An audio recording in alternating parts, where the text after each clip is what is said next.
Hello students, welcome to my channel. I am Rashmi, your maths teacher. तो इस video में आज हम सॉल्व कर रहे हैं NCERT exemplar book chapter 9 exercise 9.2 के टोटल 10 क्वेश्चन है, वो इस वीडियो में हम सॉल्व करेंगे। तो राइट ट्रू और false and justify your answer in each of the following. तो आपको यहाँ पे जो स्टेटमेंट दिए हुए हैं, आपको ये बताने हैं कि ये ट्रू है या फॉल्स है। अगर ट्रू है तो उसका रीजन बताना है, अगर फॉल्स है तो उसका रीजन बताना है। If a chord AB subtends an angle of 60 degree at the center of a circle, तो मैंने यहाँ पे एक सर्कल ड्रॉ कर लिया है। अब आपको यहाँ पे क्या कहा है कि एक आर्क है AB जो कि इसके साथ 60 डिग्री का एंगल बनाती है, लेकिन कहाँ पर? सेंटर पे। तो ये सर्कल का सेंटर है। हम यहाँ पे एक कॉर्ड ले लेते हैं, ठीक है। ये इफ अ कॉर्ड AB, तो ये मैंने यहाँ पे ले ली कॉर्ड AB, ठीक है। फिगर आपको खुद से ड्रॉ करना है। तो कॉर्ड AB सेंटर के साथ कितने डिग्री का एंगल बना रही है? तो 60 डिग्री का। तो ये एंगल हमने यहाँ पे बना दिया 60 डिग्री का। तो फिगर मैं आपके सामने इसलिए बना रही हूँ क्योंकि एग्जाम में ये फिगर आपको खुद से बनाना है, और ये एंगल यहाँ पे बना दिया है आपका 60 डिग्री का, ठीक है। Then angle between the tangents at A and B is also 60 degree. तो आपको टेंजेंट्स कहां पे ड्रॉ करनी है? A और B पे। तो कोई ना कोई एक्सटर्नल पॉइंट होगा, तो हम यहाँ पे P पॉइंट ले लेते हैं एक्सटर्नल, और यहां से हम यहाँ टेंजेंट ड्रॉ कर लेते हैं। तो ये हमने PA ड्रॉ कर लिया, ये हमने यहां से PB ड्रॉ कर लिया। तो आपको ये कहा है कि अगर यहाँ सेंटर पे 60 डिग्री का एंगल बन रहा है, तो दोनों टेंजेंट के बीच में भी 60 डिग्री का एंगल बन रहा है। ये आप यहाँ बताओ, क्या ये स्टेटमेंट ट्रू है या फॉल्स है? तो देखो, ये स्टेटमेंट आपका यहाँ पे फॉल्स है। क्यों? क्योंकि हमें पता है कि ये आपकी रेडियस है, ये R है, ये OA और OB आपकी रेडियस है। तो रेडियस और टेंजेंट के बीच में कितने डिग्री का एंगल बनता है? तो रेडियस और टेंजेंट के बीच में एंगल बनता है 90 डिग्री का। तो ये भी रेडियस है और ये टेंजेंट है, तो ये वाला एंगल भी आपका 90 डिग्री का बनेगा। और OAPB ये पूरा आपका एक क्वाड्रिलेटरल हो रहा है। तो क्वाड्रिलेटरल में सारे एंगल का सम कितना होना चाहिए? 360 डिग्री होना चाहिए। तो क्या ये 360 हो रहा है? देखो, 90 प्लस 90 हो गया 180, और 60 प्लस 60 हो गया 120। तो ये हो गया 0 9 10 का, ये तो 300 ही हो रहा है ना। 360 सम तो हो ही नहीं रहा। इसका मतलब यहाँ पे 60 डिग्री का एंगल नहीं बन रहा है, यहाँ पे 120 डिग्री का एंगल बन रहा है। तो इसका मतलब ये स्टेटमेंट आपका यहाँ पे क्या है? फॉल्स है। क्योंकि ये दोनों एंगल 90 है, तो इन दोनों एंगल का सम क्या होता है? सप्लीमेंट्री होता है। सेंटर पे बनने वाला एंगल और टेंजेंट के बीच में बनने वाला एंगल का सम क्या होता है? सप्लीमेंट्री होता है। लेकिन 60 प्लस 60 180 नहीं हो रहा है, तो इसीलिए ये स्टेटमेंट फॉल्स है। तो आप डायरेक्ट इस थ्योरम, जो स्टेटमेंट मैंने आपको बताया सप्लीमेंट्री वाला, वो भी कर सकते हो, और पूरा सॉल्व करके भी बता सकते हो कि क्वाड्रिलेटरल में एंगल 360 होना चाहिए, बट यहाँ नहीं हो रहा है, इसलिए स्टेटमेंट आपका फॉल्स है। तो अगर क्वेश्चन आ जाता है तो हमें इस तरह से आंसर लिखना है कि chord AB subtends angle 60 degree at O and OAP और OBP जो है हमारे वो 90 डिग्री, क्योंकि tangent is perpendicular to radius. Tangent हमेशा रेडियस के साथ परपेंडिकुलर होता है। फिर क्वाड्रिलेटरल के अंदर हमने एंगल P को यहाँ पे क्या किया? फाइंड किया है। एंगल P एक्चुअल में हमारा क्या रहा है? क्योंकि क्वेश्चन के अकॉर्डिंग आपका एंगल P यहाँ पे 60 डिग्री है, और हम जब इसको कैलकुलेट करते हैं एंगल P हमारा 120 आ रहा है। तो कैसे किया? हमने एंगल सम प्रॉपर्टी लगा दी। क्वाड्रिलेटरल के अंदर चारों एंगल का सम 360 डिग्री होता है, तो एंगल O की जगह 60 रख दिया, इन दोनों की जगह 90 रख दिया। सॉल्व किया तो एंगल P आपका 120 आ रहा है, बट क्वेश्चन के अकॉर्डिंग आपका एंगल P 60 आना चाहिए। तो एंगल P आपका 120 डिग्री, तो द स्टेटमेंट इज फॉल्स, ठीक है। Now next, the length of tangent from an external point on a circle is always greater than the radius of the circle। तो आपको यहाँ पे क्या कहा है कि अगर आप यहाँ पे एक एक्सटर्नल पॉइंट ले लो, मैं यहाँ पे लेट कोई भी एक पॉइंट ले लेती हूँ, P ले लेती हूँ, ठीक है। अब आपको यहाँ पे कहा है the length of tangent from an external point on a circle. अगर हम किसी एक्सटर्नल पॉइंट से किसी सर्कल पे टेंजेंट ड्रॉ करते हैं इस तरह से, तो वो हमेशा रेडियस से क्या होगी? बड़ी होगी। Is always greater than the radius of the circle, कि टेंजेंट की लेंथ हमेशा रेडियस से बड़ी होनी चाहिए। तो ये तो कोई पॉसिबल नहीं है। लेट की अगर मैंने P पॉइंट यहाँ लिया है, तो मेरी ये टेंजेंट बड़ी बनेगी। अगर यही P पॉइंट मैंने यहाँ ले लिया, तो टेंजेंट मेरी बिल्कुल पास में बनेगी, तो वो रेडियस से छोटी भी तो बन सकती है। तो ये कोई कंपलसरी नहीं है कि आपकी टेंजेंट की लेंथ हमेशा रेडियस से बड़ी ही होगी। आपकी टेंजेंट की लेंथ रेडियस से छोटी भी हो सकती है। तो यहाँ पे देखो, कुछ पॉइंट लेके उसको ड्रॉ करके देखते हैं। तो आप इसके लिए अलग अलग सर्कल भी बना सकते हो। मेरे पास जगह कम है, इसलिए मैंने एक ही सर्कल पे दोनों टेंजेंट बना ली। तो आप एक सर्कल पे P1 से बना दो, दूसरा सर्कल ले लो उस पे P2 से टेंजेंट बना। तो ये देखो, P1 से ये T ले लिया, या तो इसको AB ले लेते हैं, और ये वाली हम CD ले लेते हैं। ओके, तो PA और PB रेडियस से क्या होगी, यहाँ पे बड़ी होगी, लेकिन P2C और P2D क्या होगी, रेडियस से छोटी होगी। तो ये एक्सटर्नल पॉइंट के ऊपर डिपेंड कर रहा है, एक्सटर्नल पॉइंट को फिक्स नहीं होता है कि वो इतनी डिस्टेंस पे ही होगा, इससे छोटा नहीं होना चाहिए। रेडियस के साथ उसका कोई रिलेशन नहीं होता है, वो कहीं भी हो सकता है, इसीलिए यहाँ पे कोई रीजन नहीं है हमारे पास कि हम ये कहें कि वो रेडियस से हमेशा बड़ा ही होना चाहिए। बड़ा भी हो सकता है, छोटा भी हो सकता है, दोनों कंडीशन यहाँ पे हो सकती है, इक्वल भी हो सकता है।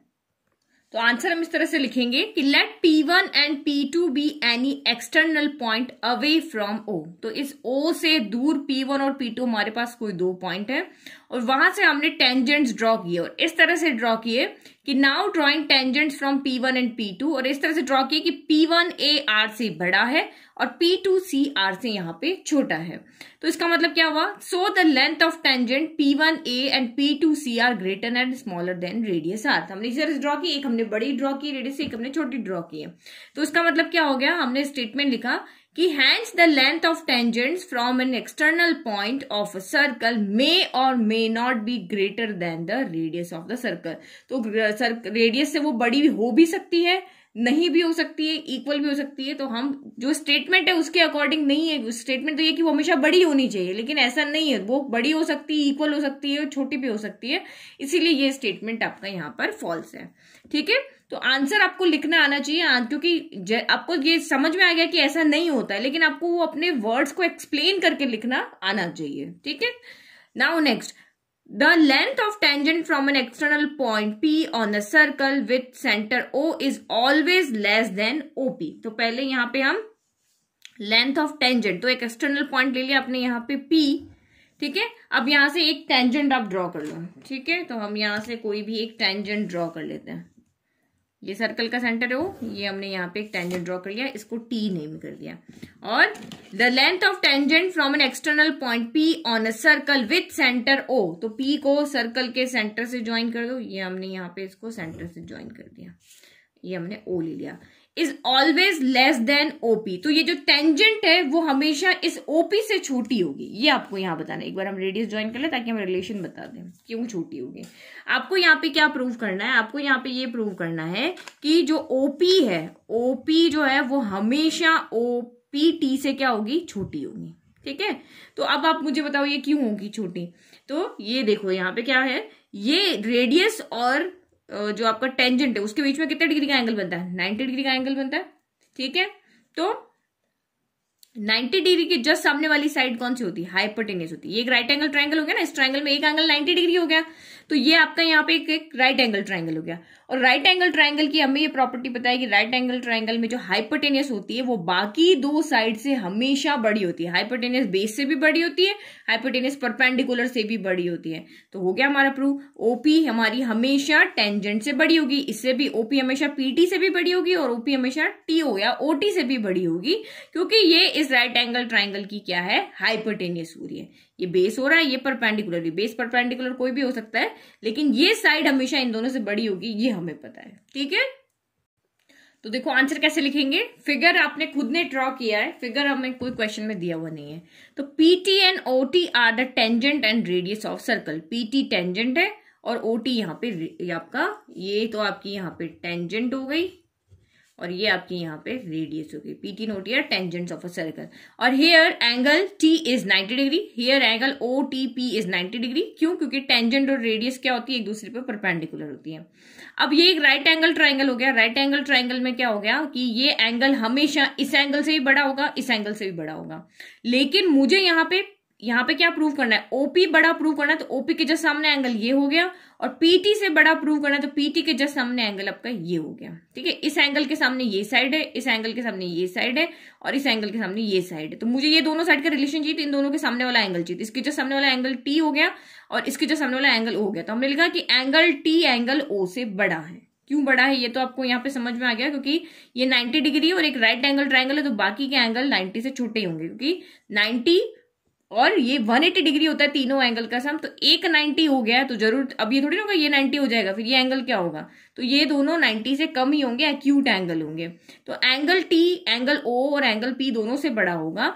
तो एंगल टी जब एंगल ओ से बड़ा है तो एंगल टी के जस्ट सामने वाली साइड पी हो। ये आपने 9th क्लास में पढ़ा था कि जो एंगल बड़ा है उसके सामने वाली साइड भी बड़ी होगी। तो एंगल टी के जस्ट सामने वाली साइड पी हो या ओपी, वो बड़ी होगी एंगल ओ के जस्ट सामने वाली साइड यानी कि पीटी से। तो side opposite to greater angle is larger. जो साइड जो ग्रेटर एंगल होंगे उनकी साइड भी क्या होगी, लार्जर होगी। ठीक है, बहुत सिंपल क्वेश्चन था ये तो, बिल्कुल अच्छे से समझ में आ गया।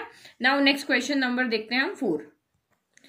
Question number 4, the angle between two tangents to a circle may be 0 degree. तो क्या अगर हम यहाँ पे एक सर्कल पे कोई भी दो टेंजेंट ड्रॉ करते हैं तो क्या उनके बीच में 0 डिग्री एंगल बन सकता है? तो अगर हम एक पॉइंट से दो टेंजेंट ड्रॉ करते हैं तो वहां कभी भी 0 नहीं बन सकता। अच्छा आप ये सोचो 0 डिग्री एंगल कब बनेगा, जब दो लाइन बिल्कुल इस तरह से पैरेलल होगी। ठीक है, जब दोनों लाइन आपस में पैरेलल है तो इसका मतलब 0 डिग्री एंगल ही बनेगा। अगर एक लाइन कहीं पर भी झुकी, ये बिल्कुल स्ट्रेट जा रही है और थोड़ी सी भी इंक्लाइंड हो गई, अब क्योंकि इनके बीच में तो कोई एंगल नहीं बन रहा, अभी तो नहीं बन रहा, लेकिन हम इसको आगे बढ़ाते हैं और इसको भी आगे बढ़ाते हैं तो ये ज्वाइन करके कहीं तो एंगल बनाएगी, ये नहीं बन जाएगा। तो अगर दो लाइन में से एक स्ट्रेट है या एक हल्की से भी इंक्लाइंड करे तो कहीं ना कहीं जाकर मिलके और एंगल बना देगी। लेकिन दो लाइन के बीच में 0 डिग्री एंगल जब बनता है जब वो बिल्कुल पैरेलल हो मतलब कि अब उसको चाहे पूरे अर्थ का राउंड लगा लो, वो कभी नहीं मिलेगी, कहीं पर भी नहीं मिलेगी, उनके बीच में एंगल बनने की कोई पॉसिबिलिटी ही नहीं है, क्योंकि पैरेलल लाइन कभी भी कहीं पे इंटरसेक्ट नहीं करती है। तो आप यहाँ पे देखो इस सर्कल के ऊपर ऐसी दो लाइन यहाँ पे आप बता दो कि पैरेलल हो, तो पैरेलल कैसे बताओगे? तो पैरेलल बताने का यहाँ पे क्या हो गया, या तो उनके ऑल्टरनेट एंगल इक्वल हो जाए या उनके कंसेक्यूटिव एंगल का सम हो जाए। हमारे पास यही तरीका ना, अगर लाइंस पैरेलल होती है तो ऑल्टरनेट एंगल से इक्वल होते हैं, कंसेक्यूटिव एंगल का सम 180 डिग्री होता है। बट अगर हम यहाँ पे ये बता दें कि इनके बीच में जो ऑल्टरनेट एंगल्स है वो इक्वल है तो ये लाइन हम यहाँ पे पैरेलल प्रूफ कर देंगे। कोई भी तरीका लगा के हम दो लाइन यहाँ पे टेंजेंट ड्रॉ करते हैं तो ड्रॉ तो हम पहले पैरेलल ही करेंगे, प्रूफ हम बाद में करेंगे। तो मैं यहाँ पे दो लाइंस इस तरह से पैरेलल ड्रॉ कर देती हूँ, एक लाइन में इस साइड ड्रॉ कर लेती हूँ, एक लाइन में उस साइड ड्रॉ कर लेती हूँ। ये हमारे सर्कल का क्या है, सेंटर है। ठीक है, तो मैंने एक टेंजेंट लाइन यहाँ पे ड्रॉ कर दी और एक टेंजेंट लाइन मैंने यहाँ पे ड्रॉ कर दी। ठीक है, और ये रेडियस से भी इनको ज्वाइन कर लेते हैं, तभी तो हम कैलकुलेशन कर पाएंगे। तो ये इस वाली लाइन को भी रेडियस से ज्वाइन कर दिया, इस वाली लाइन को भी रेडियस से ज्वाइन कर दिया। ओके, अब हम यहाँ पे देखते हैं। तो ये हमने फिगर का नेमिंग भी कर दिया। अब आप यहाँ पे देखो, हमें जो एक चीज यहाँ पे पता है कि रेडियस और टेंजेंट के बीच में 90 डिग्री का एंगल बनता है। तो ये एंगल भी 90 है और ये एंगल भी 90, स्ट्रेट लाइन है, टेंजेंट तो हमेशा स्ट्रेट लाइन होती है। तो हम दोनों की बात कर लेते हैं, ये भी रेडियस है, ये भी टेंजेंट है, तो यहाँ पे भी एंगल 90 डिग्री का बनेगा, यहाँ पे भी एंगल 90 डिग्री का बनेगा। ठीक है, अब मैं यहाँ पे चारों को ना देख के मुझे जो चाहिए, जो मेरे काम की चीज है वो मैं ले लेती हूँ। तो मैं ये इसको एंगल 1 कर देती हूँ, इसको एंगल यहाँ पे 2 कर देती हूँ। तो अगर हम यहाँ पे देखते हैं कि ये दो लाइन है ABCD और इसको एक ट्रांसवर्सल यहाँ पे आ रही है और ट्रांसवर्सल इस तरह से इंटरसेक्ट करी कि ये जो इसके ऑल्टरनेट एंगल है ना वो इक्वल आ रहे हैं, कि एंगल 1 यहाँ पे एंगल 2 के इक्वल आ रहा है। तो जब ऑल्टरनेट एंगल्स इक्वल होते हैं तो लाइंस पैरेलल होती है, और इसका अपोजिट हमने पढ़ा कि जब लाइंस पैरेलल होती है तो ऑल्टरनेट एंगल्स इक्वल होते हैं। ये हमने कन्वर्स भी पढ़ा है ना इसका। तो यहाँ पे क्या हो रहा है, दो लाइन है, हमें नहीं पता वो पैरेलल है या नहीं है। AB और CD के बारे में हम नहीं कह रहे कि वो पैरेलल है या नहीं है, बट एक ट्रांसवर्सल उनको इंटरसेक्ट कर रही है और जो ऑल्टरनेट एंगल बन रहे हैं वो इक्वल आ रहे हैं। तो इसका मतलब क्या हो गया, अगर ऑल्टरनेट एंगल इक्वल आ रहे हैं दैट मीन्स कि AB और CD यहाँ पे क्या है, पैरेलल है। अगर ये दोनों लाइन पैरेलल है तो हमें पता है पैरेलल लाइंस के बीच में तो 0 डिग्री का एंगल बनता है, इस लाइन और इस लाइन के बीच में तो 0 डिग्री का एंगल बनेगा, ये कभी नहीं मिलेगी। बस ये तो आपको ही समझने वाली बात। अब समझ तो आपको आ गया, लेकिन लिखना कैसे, लिखना आपका यहाँ पे बहुत अच्छा होना चाहिए, क्योंकि टीचर को नहीं पता आपको कितना आता है, उसको ये जितना आपको आता है ना उतना आपकी नोटबुक में दिखेगा। तो जितना अच्छा लिखोगे उतने मार्क्स आपको पूरे मिलने के चांस रहेंगे। तो इस तरह से हम आंसर लिखेंगे अपना, let POQ is a diameter of circle with centre O। POQ यहाँ पे क्या हो गया, डायमीटर हो गया। The tangents at P and Q are drawn, यहाँ पे P और Q पे हमने टेंजेंट्स ड्रॉ किए। तो we know that radius and tangents point of contact are perpendicular. Radius और टेंजेंट होती है जहां पे दोनों कॉन्टेक्ट करती है वहां पे परपेंडिकुलर होती है। तो angle 1 equal to angle 2 90 degree हो गया। तो बट ये दोनों क्या है, ऑल्टरनेट एंगल्स है, किसी भी साइड, दो साइड है वो पैरेलल नहीं है बट उसको ट्रांसवर्सल इंटरसेक्ट करिए और ऑल्टरनेट एंगल्स यहाँ पे इक्वल हो रहे हैं, तो इसका मतलब क्या हो गया कि ये जो दोनों लाइंस है वो दोनों पैरेलल है। तो these are alternate angles, so the tangents APB is parallel to CQB हो गया। तो इसका मतलब क्या हो गया, ये साइड इस साइड के पैरेलल हो गई, तो angle between two tangents to a circle may be 0। तो दो लाइन अगर पैरेलल हो जाती है तो उनके बीच का एंगल यहाँ पे 0 हो सकता है। या फिर हम यहाँ पे ये कह सकते हैं कि we can say angle between two tangents may be 0। दो टेंजेंट के बीच का एंगल कब 0 हो सकता है, व्हेन टेंजेंट्स आर पैरेलल। अगर आपने इनको पैरेलल प्रूफ कर दिया तब भी आप लिख सकते हो कि ये 0 है, एज एंगल बिटवीन, हमें पता है कि पैरेलल लाइंस के बीच में हमेशा 0 एंगल ही होता है।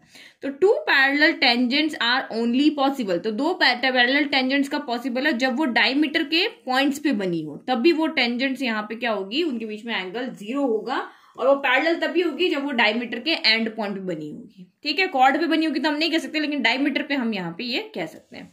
Now next question is, if angle between two tangents drawn from a point P to a circle of radius A and center O is 90 degree. तो अब यहाँ पे आपको क्या करना है, एक हमने एक्सटर्नल पॉइंट लिया P और यहां से हमें दो टेंजेंट ड्रॉ करनी है। ओके, फिगर ड्रॉ कर लिया। If angle between two tangents drawn from a point P to a circle of radius A and centre O is 90 degree. तो आपको यहाँ पे क्या दिया हुआ है, ये वाला जो एंगल है वो आपको यहाँ पे दिया हुआ है 90 डिग्री। ठीक है, ये जो रेडियस है वो AA दी हुई है। देन OP आपको बताना है कि OP आपका क्या होगा, A√2 होगा। हमें ये प्रूव करना है कि OP को हमें प्रूव करना है कि ये A√2 होगा। तो हमें पता है ये वाला एंगल हमारा 90 डिग्री होता है, ये वाला एंगल चीज हमें पता है।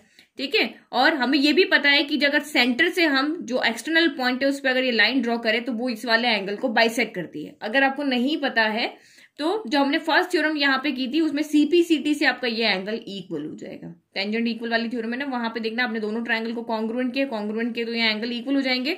तो ये इसको एंगल इक्वल हो जाएंगे, मतलब ठीक है, टोटल एंगल 90 बन रहा है, तो ये 45 डिग्री होगा और ये भी आपका 45 डिग्री होगा। ठीक है, तो डायरेक्ट स्टेटमेंट लिख सकते हो, अगर नहीं लिखना है तो आप इसको प्रूफ भी कर सकते हो। ये दोनों ट्रायंगल आपके कॉन्ग्रुएंट हो जाएंगे, टेंजेंट लेंथ में इक्वल होती है, ये एंगल 90 डिग्री होता है और ये रेडियस इक्वल होती है, तो साइड एंगल साइड से ये दोनों ट्रायंगल आपके यहाँ पे क्या हो जाएंगे, कॉन्ग्रुएंट हो जाएंगे, और CP/CT से ये एंगल यहाँ पे इक्वल हो जाएंगे, तो 90 के हाफ हाफ हो जाएंगे। ये समझ में आ गया। ठीक है, अब हम क्या करेंगे, एक राइट एंगल ट्राइंगल है तो इसमें हम यहाँ पे पाइथागोरस थ्योरम ये तो नहीं लगा सकते। पाइथागोरस थ्योरम तो यहाँ पे इसलिए नहीं लगेगी क्योंकि हमें एक साइड ही दी हुई है, दूसरी साइड तो हमें दी हुई नहीं है, तो पाइथागोरस थ्योरम नहीं लगा सकते। हम यहाँ पे ट्रिग्नोमेट्री, जब एक एंगल दिया हो और एक साइड दी हो तो हम ट्रिग्नोमेट्रिक रेशियो यहाँ पे लगाते हैं और इसको सॉल्व कर लेते हैं। तो हमने लिख दिया here OT and PT are radius and tangents at T। जो हमने यहाँ पे माना है, क्योंकि हमने इसको नेमिंग करके लिखा है, तो आपका PT यहाँ पे टेंजेंट है और OT रेडियस है, वो आपको यहाँ पे बताना पड़ेगा। एंगल T 90 हो गया, tangent is perpendicular to the radius, और OP हमेशा एक्सटर्नल पॉइंट से जो भी टेंजेंट ड्रॉ करती है उसको बाइसेक्टर होता है, एंगल का बाइसेक्टर होता है, तो एंगल 1 आपका 45 हो जाएगा because OP is angle bisector of angle P। अब देखो ये मैं आपको बताती हूँ, ये आप कहाँ से लिख रहे हैं, अगर आपको नहीं पता तो ये देखो, ये हमने थ्योरम 10.2 किया था, ये अभी मैंने आपको एक्सप्लेन किया। The length of tangent drawn from an external point to a circle are equal. तो ये दोनों ट्रायंगल कॉन्ग्रुएंट हो गए, तो कॉन्ग्रुएंट होने के बाद में आप देखो ये यहाँ लिखा, note also that OPQ equal to ये वाला OPQ इक्वल टू OPR, तो एंगल 1 इक्वल टू एंगल 2 रहता है। क्यों? देयरफॉर OP क्या हो जाएगा, एंगल बाइसेक्टर हो जाएगा QPR का। तो ये अगर बड़े मार्क का क्वेश्चन आता है तो आप इसको प्रूफ करके बता दो, नहीं आता है तो आप इसको एज इट इज यहाँ पे लिख सकते हो। 1 मार्क में आप यहाँ पे लिख सकते हो, 2 मार्क में लिख सकते हो। तो इन राइट ट्रायंगल OPT, अब मुझे ये 90 है, 90 के जस्ट सामने हाइपोटेनियस हो गई, इसको हम यहाँ पे बेस ले लेते हैं, इसको परपेंडिकुलर लेते हैं। किसी को भी कुछ भी लो, कोई आंसर आपका गलत नहीं आएगा। तो आप यहाँ पे देखो, हमें बेस दिया हुआ है, हाइपोटेनियस हमें यहाँ पे फाइंड करना है। तो बेस अपॉन हाइपोटेनियस क्या होता है, बेस अपॉन हाइपोटेनियस, तो ये आपका हो जाता है cos theta. cos theta equal to होता है बेस अपॉन हाइपोटेनियस। तो cos 45 डिग्री ले लें, बेस आपका यहाँ पे कितना है, तो बेस आपका है OT और हाइपोटेनियस कितना है यहाँ पे OP। ठीक है, तो cos 45 क्या होता है 1/√2। अगर आप यहाँ पे इसको बेस लेते, इसको परपेंडिकुलर लेते तो P अपॉन H आता है, तो साइन थीटा हो जाता है, साइन थीटा भी P अपॉन H होता है, तो साइन 45 भी 1/√2 होता है। आंसर सेम आता, कुछ भी ले लो आंसर सेम आता। तो ये A अपॉन क्या हो गया आपका यहाँ पे OP हो गया। तो this implies OP equal to आपका cross multiply OP into 1 OP हो गया, A इंटू √2 आपका A√2 हो गया। तो यही चीज हमें बतानी थी कि OP A√2 हो जाएगा, तो हमारा स्टेटमेंट यहाँ पे क्या है, ट्रू है।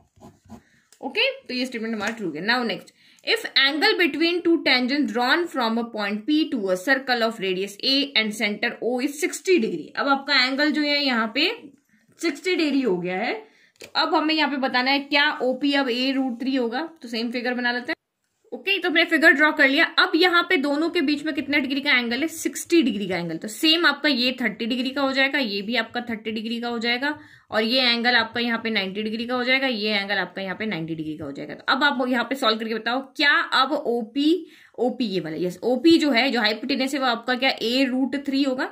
ठीक है, तो सेम आप यहाँ पे चाहे इसको बेस लो, चाहे इसको परपेंडिकुलर लो, चाहे इसको परपेंडिकुलर लो, चाहे इसको बेस लो, आंसर आपका यहाँ पे अगर आना है तो यही आएगा। जैसे यहाँ पे आ रहा था, मैंने cos थीटा लिया ना, अगर हम sin theta equal to P/H लेते तो sin थीटा sin 45 का 1/√2 होता है, और यहाँ पे भी A/OP ही आता है। ठीक है, नाउ नेक्स्ट आपका यहाँ पे, तो यहाँ पे सेम आप यहाँ से यहाँ तक तो कॉपी कर लेना। ठीक है, तो यहाँ पे एंगल टी आपका यहाँ पे हो जाएगा 90 डिग्री, रीजन सेम, और इसको हम एंगल वन आपका यहाँ पे हो जाएगा 30 डिग्री, क्योंकि OP is angle bisector of angle P। ठीक है, अब यहाँ पे राइट ट्राइंगल, तो यहाँ पे इन राइट ट्राइंगल OPT में, अब मैं इसको यहाँ पे बेस ले लेती हूँ, इसको मैं यहाँ पे ले लेती हूँ, ये मेरा हाइपोटेनस हो गया, ये मेरा इसको परपेंडिकुलर, चलो यहाँ पे मैंने पहले बेस लिया था ना, अब इसको मैं परपेंडिकुलर लेके कर दी हूँ, ये परपेंडिकुलर हो गया, ये बेस हो गया। तो परपेंडिकुलर मुझे दिया हुआ है 90 के जैसे हमने हाइपोटेनस हो गया, तो P/H आपका यहाँ पे क्या हो जाता है? तो P/H मेरा हो जाता है साइन थीटा मेरा होता है P/H। ठीक है, तो थीटा कितना है? तो साइन यहाँ पे थीटा है मेरा 30 डिग्री, और परपेंडिकुलर आपका यहाँ पे क्या है? OT, और हाइपोटेनस आपका यहाँ पे क्या है? OP। तो साइन 30 क्या होता है? साइन 30 होता है 1/2 OT A है, और ये OP हो गया। क्रॉस मल्टीप्लाई OP इंटू 1, तो ये OP आ गया, और 2 इंटू A 2A आ रहा है, यानी OP हमारा यहाँ पे 2A आ रहा है, और आना कितना चाहिए था? A√3 आना चाहिए। तो इसका मतलब हमारा ये स्टेटमेंट यहाँ पे क्या है? फॉल्स है। स्टेटमेंट क्या है? फॉल्स है। अगर आप यहाँ पे cos थीटा लेके करोगे ना, तो 2A/√3 आ जाएगा, क्योंकि cos 30 की वैल्यू क्या होती है? cos 30 की वैल्यू √3/2 होती है। तो क्रॉस मल्टीप्लाई करोगे तो OP आपका 2A/√3 आएगा, तब भी आपका स्टेटमेंट यहाँ पे फॉल्स ही आएगा। नाउ नेक्स्ट क्वेश्चन देखते हैं। Next question number 7. The tangent to a circumcircle of an isosceles triangle ABC at A in which AB equal AC is parallel to BC. तो आपको यहाँ पे क्या प्रूव करके बताना है कि ये एक आइसोसेलेस ट्राइंगल है। आइसोसेलेस ट्राइंगल क्या होता है? जिसकी दो साइड क्या यहाँ पे इक्वल होती है। तो और इस आइसोसेलेस ट्राइंगल को किसने सर्कम सर्कल किया हुआ है? यानी इसके चारों तरफ एक सर्कल बना हुआ है। ठीक है, ये ट्राइंगल एक सर्कल के अंदर बना हुआ है, और ए पॉइंट पे यहाँ पे एक टेंजेंट ड्रॉ किए जिसके अंदर AB इक्वल टू AC है, इज पैरेलल टू BC। और ये जो टेंजेंट है यहाँ पे क्या BC के पैरेलल होगी? हमें यही यहाँ पे बताना है। क्या ये स्टेटमेंट ट्रू है कि एक आइसोसेलेस ट्राइंगल है, उस ट्राइंगल को के चारों तरफ एक सर्कल बना हुआ है, इस तरह से बना हुआ है कि सर्कम सर्कल मतलब कि इसके जो तीनों वर्टेक्स है वो सर्कल के ऊपर है, ठीक है, अंदर नहीं है। और इसके A वर्टेक्स पे हमने एक यहाँ पे टेंजेंट ड्रॉ किया है, और वो टेंजेंट, और ये आइसोसेलेस ट्राइंगल ऐसा है जिसमें AB इक्वल टू AC है। तो क्या ये जो टेंजेंट है ये सर्कल की, जो इस ट्राइंगल की जो तीसरी साइड है, दो साइड तो इक्वल है, जो नॉन इक्वल साइड है उसके यहाँ पे पैरेलल होगी? तो यहाँ पे is parallel to BC, in which AB equal to AC is parallel to BC, यहाँ पे होगी ये टेंजेंट, या हमें यहाँ पे शो करके बताना है। तो साइड जब भी आपको पैरेलल प्रूव करना है तो या तो ऑल्टरनेट एंगल इक्वल कर लो, कंसेक्यूटिव एंगल का सम यहाँ पे 180 कर दो, या करस्पॉन्डिंग एंगल इक्वल कर दो, जैसे अभी हमने थोड़ी देर पहले किया था। तो वो अगर यहाँ पे हो जाता है, अगर मैं ये वाला एंगल इस वाले एंगल के इक्वल, या फिर ये वाला एंगल इस वाले एंगल के इक्वल प्रूव करके बता देती हूँ या शो कर देती हूँ, तो ये मेरा यहाँ पे PAB BC के क्या हो जाएगा?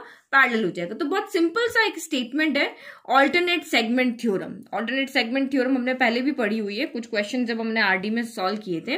तो ऑल्टरनेट सेगमेंट थ्योरम यहाँ पे क्या होती है? तो ये थ्योरम आपको ये कहती है कि आपका एक टेंजेंट होना चाहिए, एक कॉर्ड होना चाहिए, ठीक है। तो टेंजेंट एंड कॉर्ड के बीच में जो एंगल बन रहा है, चाहे वो ये वाला एंगल ले लो, चाहे वो ये वाला एंगल ले लो, तो टेंजेंट और कॉर्ड के बीच में जो भी आपका एंगल यहाँ पे बन रहा है वो इक्वल होगा। वो किसके इक्वल होगा? Is equal to the measure of the angle in the alternate segment. इसके ऑल्टरनेट सेगमेंट का जो एंगल होगा, यानी यहां से इसका ऑल्टरनेट कौन सा हो गया ये, तो उसके वो इक्वल होगा। ठीक है, एक बार मैं स्टेटमेंट लिखती हूँ, आपको अच्छे समझ में आएगा।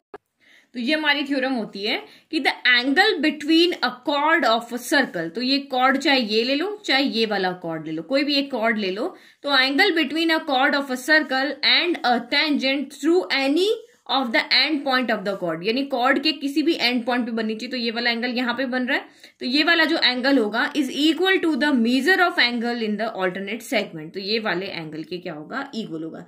ये वाला एंगल आपका इस वाले ऑल्टरनेट सेगमेंट के इक्वल के एंगल के इक्वल होगा।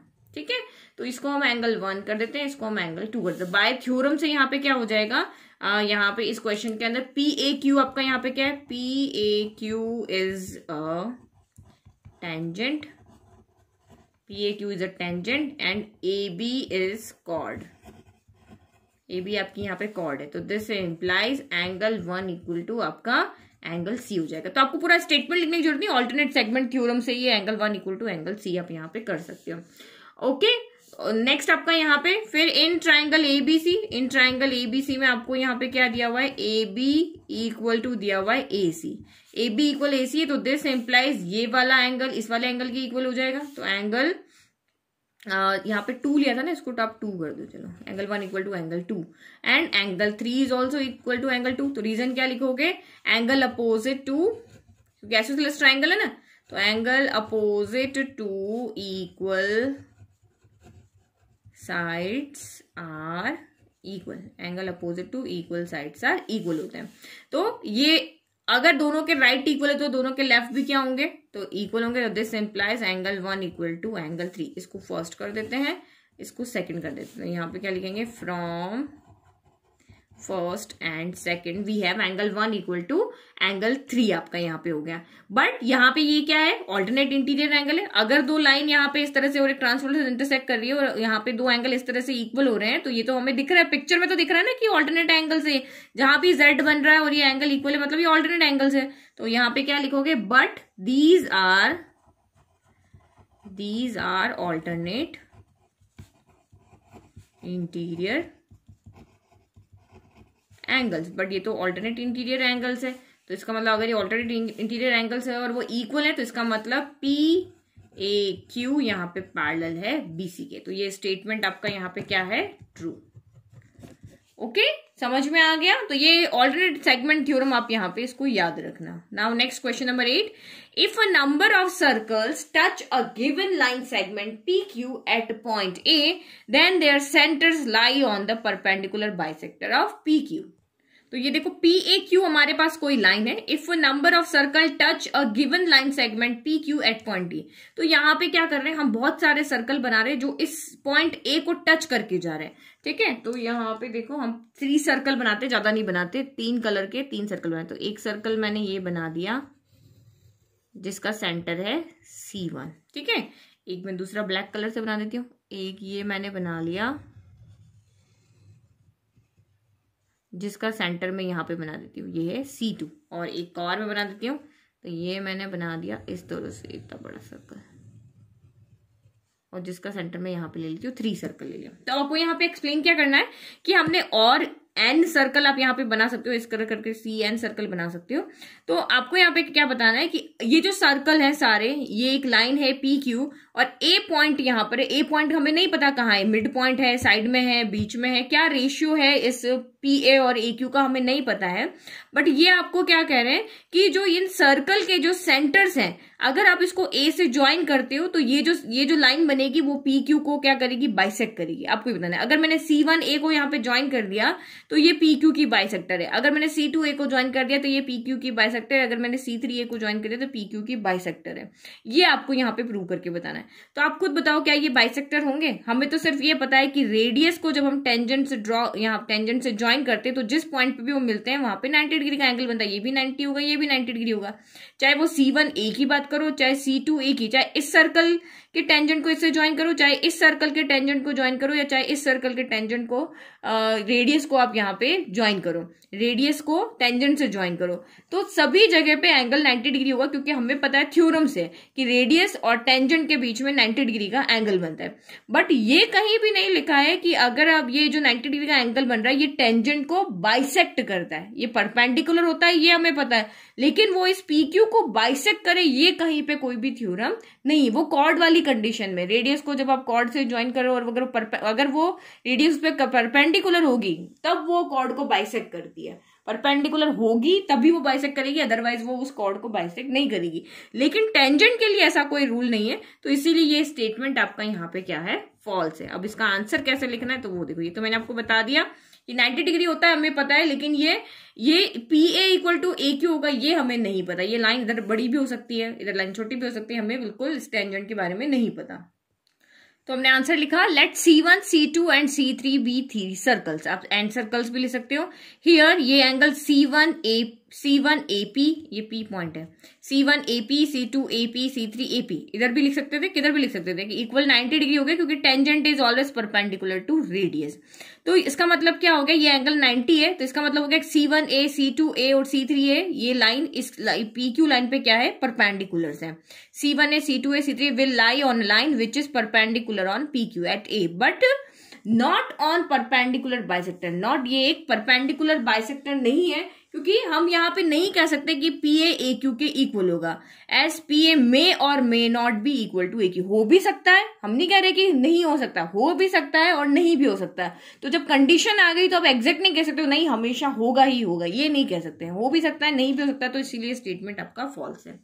फिर next question is, if a number of circles passes through the end points P and Q of a line segment PQ, then their centres lie on the perpendicular bisector of PQ। अब देखो पहले figure draw करते हैं।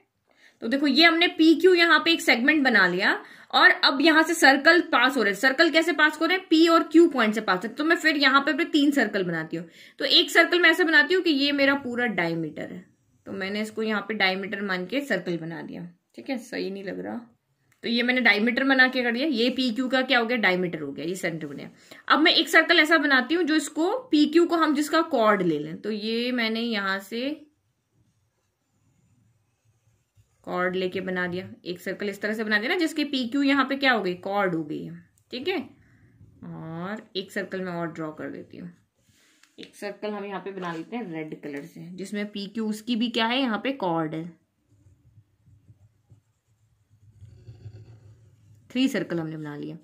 इसका circle centre है C1, और इसका centre में ब्लैक वाले का यहाँ लेती C2, और इस रेड वाले का सेंटर यहाँ ले लेती हूँ C3। हो गए 3 सेंटर यहाँ पे हो गए। अब आपको यहाँ पे क्या कर रहा है, अ number of circle pass through the end points P and Q of line segment. अब जितने भी सर्कल है, लेट के यहाँ पे CN सर्कल है, वो पास हो रहे हैं PQ सेगमेंट से। देन दे आर सेंटर्स, जब इनके जो सेंटर्स हैं C1, C2, C3 lie on perpendicular bisector of PQ, तो ये हमेशा PQ के परपेंडिकुलर बाइसेक्टर पे लाई करेंगे। तो ये चीज आपके कॉर्ड के लिए मैंने अभी कहा था ट्रू होती है। तो कॉर्ड क्या, डायमीटर भी तो एक कॉर्ड होता है, जो लार्जेस्ट कॉर्ड होती है वो सर्कल का डायमीटर होती है। तो अब अगर यहाँ पे हमने इसको यहाँ पे ड्रॉ किया, हमने इस सर्कल के सेंटर को यहाँ से हमने अगर इस कॉर्ड के यहाँ से जो सर्कल, ये इस वाले सर्कल, देखो इस PQ के लिए ये जो हमारा पेंसिल वाला सर्कल है ना, तो पेंसिल वाले सर्कल के लिए सेंटर भी इसी के ऊपर आ रहा है, यानी कि जो सेंटर पॉइंट है वो इस कॉर्ड या इस डायमीटर के ऊपर ही। तो ये तो इसको बाइसेक्ट कर रही है, परपेंडिकुलर तो यहाँ पे है नहीं, लेकिन ये इसको बाइसेक्ट तो कर रही है ना। ये OPC1 इक्वल टू C1Q है, क्योंकि सेंटर है तो ये भी रेडियस है और ये भी रेडियस है। और अगर हम C2 को इसके सेंटर से ज्वाइन करें, C2 को यहाँ पे सेंटर से ज्वाइन करें, और इस तरह से हम यहाँ पे ज्वाइन करें कि ये इस पे 90 डिग्री का एंगल है, तो ये भी इसको बाइसेक्ट करेगी, क्योंकि हमें पता है थ्योरम से कि अगर आप सेंटर को कॉर्ड से ज्वाइन करते हैं, अगर वो 90 डिग्री एंगल बना रही है तो वो उसको बाइसेक्ट करेगी। तो इसके लिए भी यहाँ पे क्या हो जाएगा, ये बाइसेक्ट करेगी। तो इसका मतलब आपका यहाँ पे ये स्टेटमेंट ट्रू है। अब इसका आंसर कैसे लिखना है, तो let us draw a line segment PQ। हमने एक PQ लाइन सेगमेंट ड्रॉ किया, S1, S2, S3 हमने सर्कल्स ड्रॉ किए SN तक, और उनके सेंटर है C1, C2 up to CN, and are passing through. ये सारे सर्कल P and Q से पास हो रहे थे। जो कंडीशन थी वो हमने लिख दी। हियर PQ इधर विल बी ए कॉर्ड और डायमीटर ऑफ अ सर्कल। तो PQ यहाँ पे या तो सर्कल की कॉर्ड होगी या डायमीटर होगी, दो ही चीज यहाँ पे हो सकती है। तो if P Q is a diameter, अगर पी क्यू डायमीटर है then centre lies on half of the diameter. तो सर्कल की ये जो सर्कल का सेंटर है वो क्या होगा, इस पी क्यू कॉर्ड को बाइसेक्ट करेगा, तो यहाँ पे तो कोई प्रॉब्लम ही नहीं। बट अगर वो कॉर्ड है और सेंटर से आप उस पर परपेंडिकुलर ड्रॉ कर रहे हो तो यहाँ क्या लिखा, now if P Q is a diameter then centre lies on half of the diameter, but if P Q is a chord then we know that perpendicular from centre to the chord. अगर हम centre से उस cord पे perpendicular draw करते हैं तो वो उसको बाइसेक्ट करेगी, हमें थ्योरम पता है। So each circle centre lies on the perpendicular bisector of P Q. इसलिए ये स्टेटमेंट हमारा यहाँ पे ट्रू है कि ईच सर्कल का जो सेंटर है वो उस कॉर्ड को उस कॉर्ड के परपेंडिकुलर बाइसेक्टर पे लाई करेगा, ये हमें यहाँ पे पता है। स्टेटमेंट आपका हो गया यहाँ पे true. Now last question of this exercise, AB is the diameter of circle and AC is its chord such that angle BAC equal to 30 degree. If the tangent at C intersect AB extend at D then BC equal to BD. ये हमें बताना है, पूरा figure हमें draw करना है।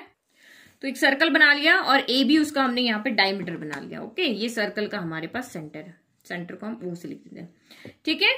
And AC is its chord, AC यहाँ पे क्या है, इसकी कॉर्ड है, तो हम एक कॉर्ड भी यहाँ पे ड्रॉ कर लेते हैं। ये AC यहाँ पे इसकी कॉर्ड हो गई, ठीक है। AB is a diameter of circle, AC is chord such that angle BAC equal to 30 degree. तो अब हमें इसको भी ज्वाइन करना पड़ेगा क्योंकि एंगल BAC आपको कहा है अभी 30 डिग्री, तो ये एंगल हमने ज्वाइन कर लिया, ये एंगल हमारा यहाँ पे 30 डिग्री हो गया। If the tangent at C intersect AB extended D, अगर आप यहाँ से एक टेंजेंट ड्रॉ कर रहे हो और वो AB को एक्सटेंड कर रहे हो और उसको वो वहां पे इंटरसेक्ट कर रहा है कहाँ पे, तो AB को हमें कहाँ तक बढ़ाना है, D पॉइंट तक बढ़ाना है, तो मैंने ये यहाँ पे D पॉइंट तक बढ़ा दिया। और अब हमने C पर एक टेंजेंट ड्रॉ करना है, तो मेरा फिगर हो गया है गड़बड़, ये यहाँ ज्वाइन नहीं कर रहा है, तो आप इसको देख लेना, ये इस तरह से टच होते हुए यहाँ से गुजरेगा ऐसे। इस सर्कल के कर्व को मैं थोड़ा सा कम कर देती हूँ, ठीक है। तो ये जहां पे ज्वाइन, तो इस तरह से हमने, क्योंकि जब भी किसी साइड को एक्सटेंड करते हैं ना तो वो जितने इस तरह से जा रही तो स्ट्रेट लाइन में ही एक्सटेंड करेंगे।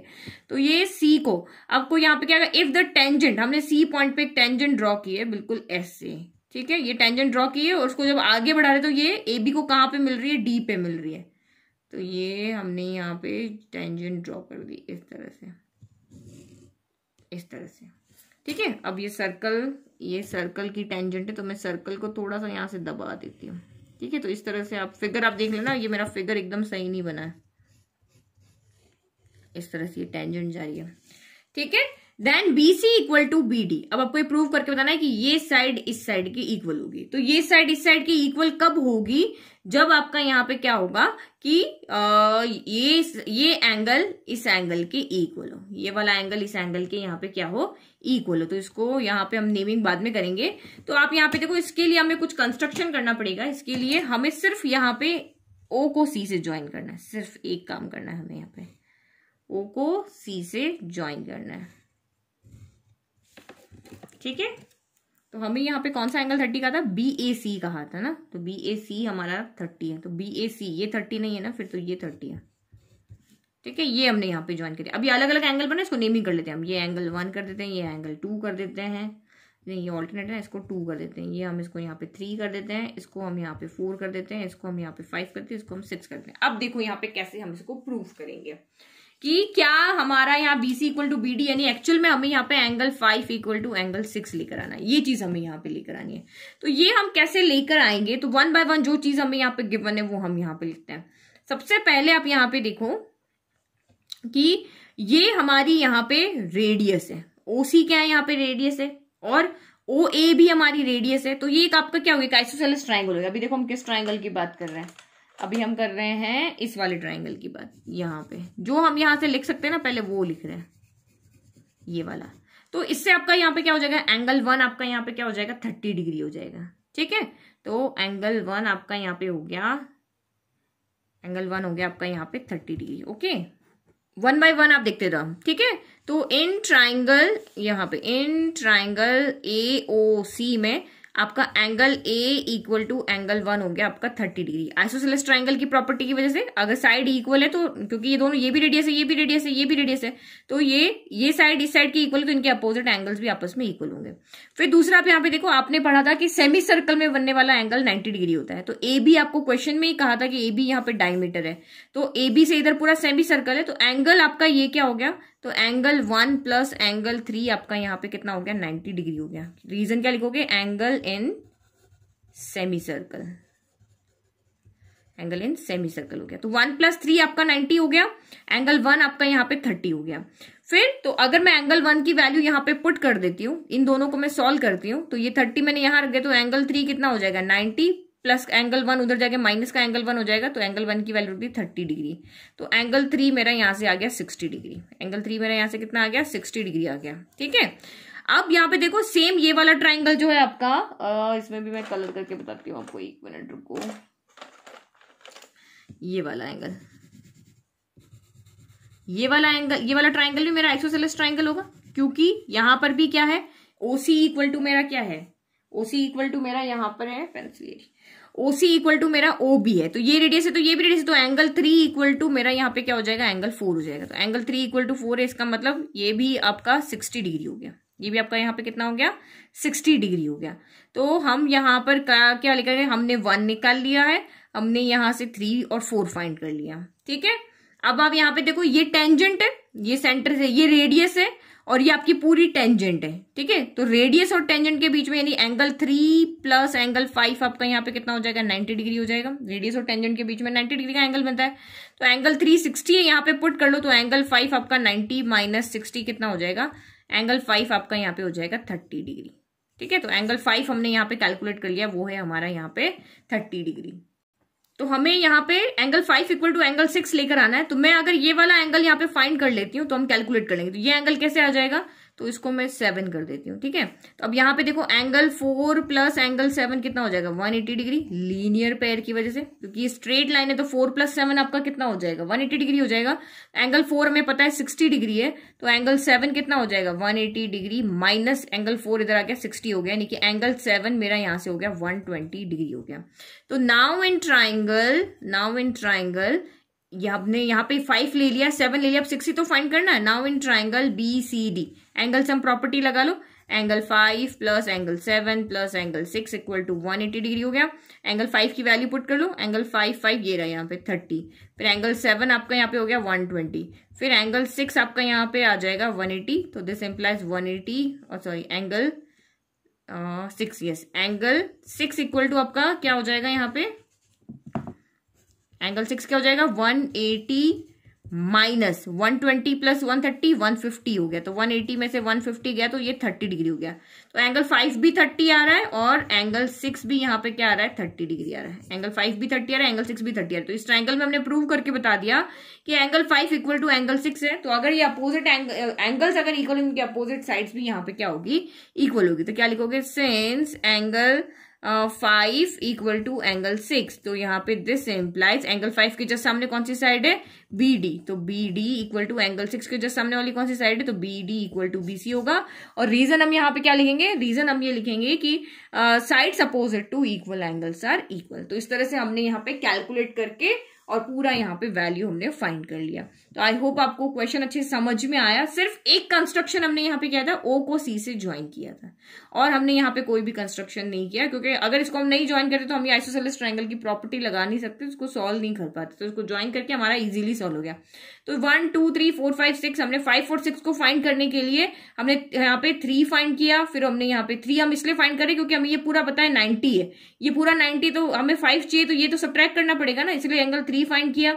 3 फाइंड करते ही 4 हो गया, 4 से हमारा 7 आ गया और ये 3 और 5 90 था तो ये हमारा 5 आ गया। तो ये दोनों फाइंड होते हैं, एंगल सम प्रॉपर्टी लगा के हमने ये फाइंड कर लिया, दोनों इक्वल आ गए थे, तो ये हमारा प्रूफ हो गया। तो आई होप आपको ऑल 10 क्वेश्चन अच्छे से समझ में आए। अभी भी आपको किसी भी क्वेश्चन में कोई डाउट लगे तो प्लीज कमेंट बॉक्स में कमेंट करें। Thank you.